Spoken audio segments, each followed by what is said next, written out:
Hello and welcome students, Gyanjyoti coaching সেন্টারের পক্ষ থেকে তোমাদের সকলকে আরো একবার স্বাগত। তোমাদের আজকে ফার্স্ট সেমিস্টারের পলিটিক্যাল সায়েন্সের ফার্স্ট ডে, ফার্স্ট ক্লাস। আশা করছি তোমরা সবাই ভালো আছো, সুস্থ আছো এবং সুন্দরভাবে কিন্তু তোমাদের যেই বলবো যে কলেজ জীবনটা সেটাকে খুব সুন্দরভাবে শুরু করো। ভীষণ মূল্যবান একটা সময়ের মধ্যে দিয়ে তোমরা এখন যাবে। খুব সুন্দর সুন্দর মেমোরিজ, এক্সপিরিয়েন্স কিন্তু তোমাদের হবে এবং এর সাথে সাথে কিন্তু তাল মিলিয়ে পড়াশোনাটাকেও আমাদেরকে চালিয়ে যেতে হবে। তো আজকে যেহেতু তোমাদের পলিটিক্যাল সায়েন্সের ফার্স্ট ডে, ফার্স্ট ক্লাস, তো সেই জন্য আজকে আমার আলোচনার বিষয় আমি নিয়ে এসেছি তোমাদের ইউনিট 1 থেকে ইন্ট্রোডাকশন টু পলিটিক্যাল থিওরি, রাজনৈতিক তত্ত্ব, পলিটিক্যাল থিওরি, রাজনৈতিক তত্ত্ব। এবং এটার মধ্যে আমি ডেফিনেশন, নেচার এবং স্কোপটা আলোচনা করব। ঠিক আছে, ডেফিনেশন, নেচার দুটোর মধ্যে একই চলে আসবে ব্যাপারটা।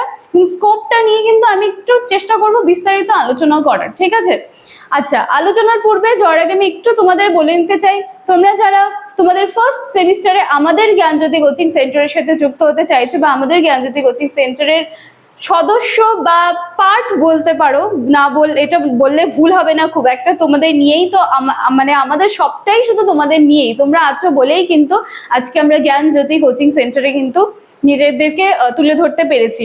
তো চলো, তো তোমরা যদি আমাদের জ্ঞানজ্যোতি কোচিং সেন্টারের পার্ট হতে চাও বা আমাদের সাথে যুক্ত হতে চাও বা আমাদের আরো যারা স্যার ম্যামরা রয়েছেন, আমাদের এখানে কম বেশি সমস্ত রকমের সাবজেক্টসই কিন্তু পড়ানো হয় এবং ইতিমধ্যে আমাদের জ্ঞানজ্যোতি কোচিং সেন্টারে কিন্তু সায়েন্স যে সাবজেক্টটা আছে সেটা নিয়েও কিন্তু আমরা খুব শীঘ্রই চলে আসবো। তো তোমরা যারা ফার্স্ট সেমিস্টারে আমাদের জ্ঞানজ্যোতি কোচিং সেন্টারের সাথে যুক্ত হতে চাইছো, তার জন্য কিন্তু তোমাদেরকে কর্নারে দেওয়া দুটি নাম্বারের মধ্যে যে কোনো একটি নাম্বারে কিন্তু কল করে নিতে হবে। এই নাম্বার দুটি হলো আমাদের জ্ঞানজ্যোতি কোচিং সেন্টারের অফিসিয়াল হেল্পলাইন নাম্বার। এই নাম্বার দুটির মধ্যে যে কোনো একটি নাম্বারে কল করে তোমরা তোমাদের কোর্স ফি রিলেটেড আরো যা কিছু কোয়ারিজ আছে সমস্তটাই কিন্তু ফুলফিল করে নিতে পারো। আমাদের অ্যাডমিশন কিন্তু শুরু হয়ে গেছে, সেজন্য আমি বলবো যে তোমরা কিন্তু যদি আমাদের সাথে যুক্ত হতে চাও তাহলে কিন্তু আর দেরি করো না, যত তাড়াতাড়ি সম্ভব হয় আমাদের সাথে যুক্ত হয়ে যাও। এবং এছাড়া আমাদের অনলাইন ক্লাসেসও কিন্তু খুব তাড়াতাড়ি শুরু হতে চলেছে। তো চলো আর কথা না বাড়িয়ে এবার আজকের একেবারে আলোচনার বিষয় যেটা আছে আমি সেখানে কিন্তু চলে আসছি। তাহলে প্রথমে আমাদেরকে জানতে হবে যে রাজনৈতিক তত্ত্বটা কি। ঠিক আছে, রাজনৈতিক তত্ত্ব কি নিয়ে আলোচনা করে বা রাজনৈতিক তত্ত্বর মধ্যে কোন বিষয়বস্তুগুলো রয়েছে। দেখো, রাজনৈতিক যদি এই ব্যাপারটাকে আমি বইয়ের ভাষায় না গিয়ে একটু পাতি ভাষায় যদি বোঝাই, যে দেখো রাজনৈতিক যে ব্যাপারটা আছে সেটা কিন্তু ভীষণ সেন্সিটিভ একটা ব্যাপার। ঠিক আছে, এবার মনে করো একটা রাজনৈতিক দল হয়ে গেল, একটা রাজনৈতিক সংস্থা বা সংগঠন হয়ে গেল। প্রত্যেকটা রাজনৈতিক দলের কিন্তু নিজস্ব কিছু আদর্শ থাকে। ঠিক আছে, নিজস্ব কিন্তু তাদের প্রতিষ্ঠান থাকে, আদর্শ থাকে। তাহলে এইখানে প্রত্যেকটি রাজনৈতিক আদর্শ, প্রতিষ্ঠান এবং তাদের নিজস্ব কিন্তু কিছু আচরণও থাকে। ঠিক আছে, এই প্রত্যেকটা আচরণের যে অধ্যয়ন সেটাই কিন্তু আমাদের রাজনৈতিক তত্ত্ব। দেখো, রাজনৈতিক তত্ত্ব বা পলিটিক্যাল থিওরি, এটা শুনে মনে হতেই পারে যে ভীষণ জটিল একটা ব্যাপার। জটিলতার কিছু নেই, জিনিসটাকে বোঝার চেষ্টা করো যে প্রত্যেকটা জিনিসেরই, ঠিক আছে, তো ইভেন রাজনৈতিক যেই দল বলো, বিভিন্ন রাজনৈতিক দল বলো বা রাজনীতি বলো, তাদের প্রত্যেকেরই তো নিজস্ব আদর্শ আছে, তাই না? আদর্শ ছাড়া তো কেউ চলতেই পারে না। সবার নিজস্ব একটা পার্সোনাল আদর্শের দরকার আছে, বেশ আছে, প্রতিষ্ঠানের দরকার আছে এবং তাদের প্রত্যেকের যে নিজেদের যে আচরণ তার কিন্তু অধ্যয়নেরও একটা জায়গা থাকে। তো এই সমস্তটা নিয়েই কিন্তু রাজনৈতিক তত্ত্ব। এইবারে দেখো, আমি এখানে না একটু বক্স করে এভাবে করানোর চেষ্টা করেছি, কারণ এইখানে কিছু বিষয় আছে যেগুলোর উপর ভিত্তি করে কিন্তু আমাদের রাজনৈতিক তত্ত্বটা। কোন কোন জিনিসের উপরে ভিত্তি করে রাজনৈতিক তত্ত্ব? দেখো, রাজনৈতিক দর্শন, নীতি, সামাজিক সম্পর্ক, ঠিক আছে, এই সমস্ত কিছুর উপর ভিত্তি করেই কিন্তু আমাদের রাজনৈতিক তত্ত্বটা তৈরি হচ্ছে। তাহলে প্রথমে আমরা জানলাম যে রাজনৈতিক তত্ত্ব বলতে কি বোঝো, তারপরে আমরা জানলাম যে কোন কোন জিনিসের উপরে ভিত্তি করে আমাদের রাজনৈতিক তত্ত্বটা তৈরি হচ্ছে, তাহলে সেটাও আমরা দেখলাম। রাজনৈতিক দর্শন, নীতি এবং সামাজিক সম্পর্ক, অবশ্যই এই জিনিসগুলো রাখবে এবং সামাজিক যে ব্যাপারটা আছে সেটাকে বাদ দিয়ে কিন্তু কখনো কোনো কিছুই সম্ভব নয়, তো সেজন্য সামাজিক সম্পর্ক আছে। এরপরে কি হচ্ছে, এগুলোর মাধ্যমে দেখো কি আসছে, এগুলোর মাধ্যমে আসছে রাজনৈতিক চিন্তাধারা, আদর্শ, ব্যবস্থার বিবর্তন, সরকার পরিচালনার পদ্ধতি, নীতি, ঠিক আছে, এই সমস্তটা কিন্তু চলে আসছে। তাহলে কোথার থেকে মেইন সূত্রপাতটা হলো? রাজনৈতিক তত্ত্ব থেকে। রাজনৈতিক তত্ত্ব জিনিসটা কি? আদর্শ, প্রতিষ্ঠান, আচরণের অধ্যয়ন করে। কোন বিষয়গুলোর উপরে ভিত্তি করে আমাদের রাজনৈতিক তত্ত্বটা রয়েছে বা পলিটিক্যাল থিওরিটা তৈরি হয়েছে? কোন জিনিসগুলোর উপর ভিত্তি করে? রাজনৈতিক দর্শন, নীতি, সামাজিক সম্পর্ক। এবং এগুলোর মাধ্যমে কি আসছে? এগুলোর মাধ্যমে আসছে রাজনৈতিক চিন্তাধারা, আদর্শ, ব্যবস্থার বিবর্তন, সরকার পরিচালনার পদ্ধতি এবং নীতি। ঠিক আছে, এর মধ্যে কিন্তু আমি যেটুকুটা আলোচনা করলাম সেটার মধ্যে কিন্তু তোমরা ডেফিনেশনও দিয়ে দিতে পারো এবং সেটার মধ্যে থেকেই কিন্তু তোমরা তার প্রকৃতিটাও আলোচনা করতে পারো। এরপরে আমি চলে আসবো একেবারে স্কোপে। ঠিক আছে, পরিধিগুলো কি কি আছে? যদি আমি প্রকৃতি, প্রকৃতি বা পরিধি, এগুলো কি কি আছে রাজনৈতিক তত্ত্বে সেটা যদি আলোচনা করি, তাহলে হয়তো এইভাবে আলোচনা করলে ব্যাপারটা তোমাদের একটু ইজি হবে। আমি সেজন্য কিন্তু কিছু পয়েন্টস তৈরি করার চেষ্টা করেছি। এবং দেখো, নানান ধরনের যে মতাদর্শগুলো রয়েছে সমস্তটাই কিন্তু আমরা আমাদের অনলাইনে যে ডিটেলস ক্লাস হয় সেখানে কিন্তু আমরা আলোচনা করি। ঠিক আছে, এখন এতটা ডিটেলসে আলোচনা করলে নিশ্চয়ই ভিডিওটা অনেক বড় হয়ে যাবে এবং তোমাদেরও কিন্তু দেখতে ইচ্ছা করবে না একটা সময় গিয়ে, এটা স্বাভাবিক। সেজন্য আমি আমার ক্লাসে, আমার অনলাইন ক্লাসে আমি চেষ্টা করি, বা আমার ইউটিউবের মাধ্যমে আমি যে ক্লাসগুলো প্রোভাইড করি সেখানে আমি চেষ্টা করি সেটার জাস্ট কনসেপ্টটা তোমাদেরকে ক্লিয়ার করে দেওয়ার। এবং কনসেপ্টটা ক্লিয়ার হওয়ার পরে এর মধ্যে তো আরো অনেক ডিটেলস থাকে, বিষয়বস্তুগুলো, সেগুলো আমি চেষ্টা করি আমার অনলাইন ক্লাসে, আমার পেইড ব্যাচে যারা স্টুডেন্টস আছে তাদের সাথে আলোচনা করে নেওয়ার। আচ্ছা চলো, স্কোপ বা প্রকৃতিগুলো দেখো। সবার প্রথমে রয়েছে বর্ণনামূলক বা ডেসক্রিপটিভ। তার মানে এখানে নিশ্চয়ই বিশ্লেষণ করা হবে বা ডেসক্রাইব করা হবে। কোন জিনিসগুলোকে ডেসক্রাইব করা হবে? এখানে ডেসক্রাইব করা হবে রাজনৈতিক ব্যবস্থাগুলো, প্রতিষ্ঠান, নীতিমালা, এই সমস্ত ব্যাপারগুলো কিন্তু এই সেকশনটায় বর্ণনা দেওয়া হবে এবং সেই ব্যাপারে কিন্তু তথ্য সংগ্রহ করা হয়, নানান ধরনের তথ্যও কিন্তু সংগ্রহ করা হচ্ছে।